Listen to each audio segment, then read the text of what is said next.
Music by Shankar Singh.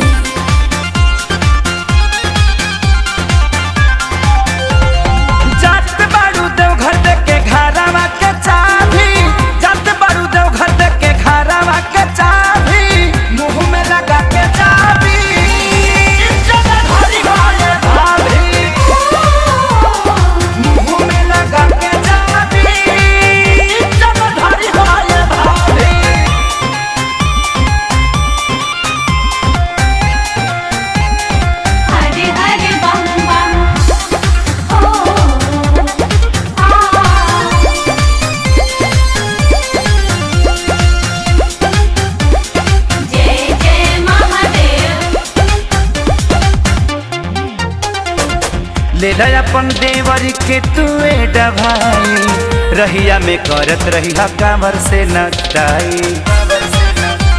ए भौजी ले अपन देवर के तुए डभाई रहिया में करत रहिया कांवर से नटाई। ठीक रही सेहत नहीं होई खराबी, ठीक रही सेहत नहीं होई खराबी, मुंह में लगा के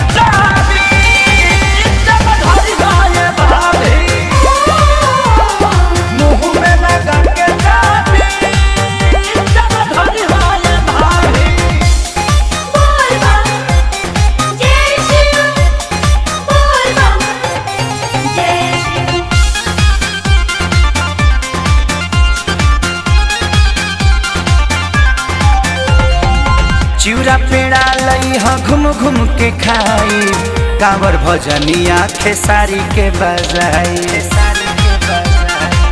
भौजी चिउरा पेड़ा लई ह घूम घूम के खाई, कांवर भजनिया खेसारी के बजाई।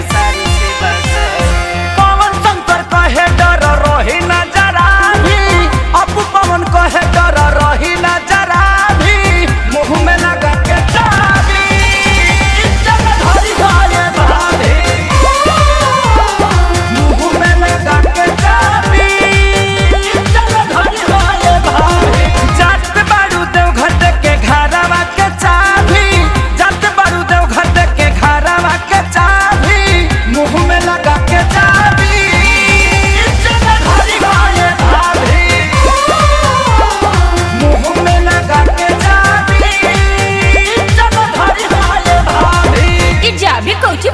जी अंग्रेजी में मास्क कहथन थी।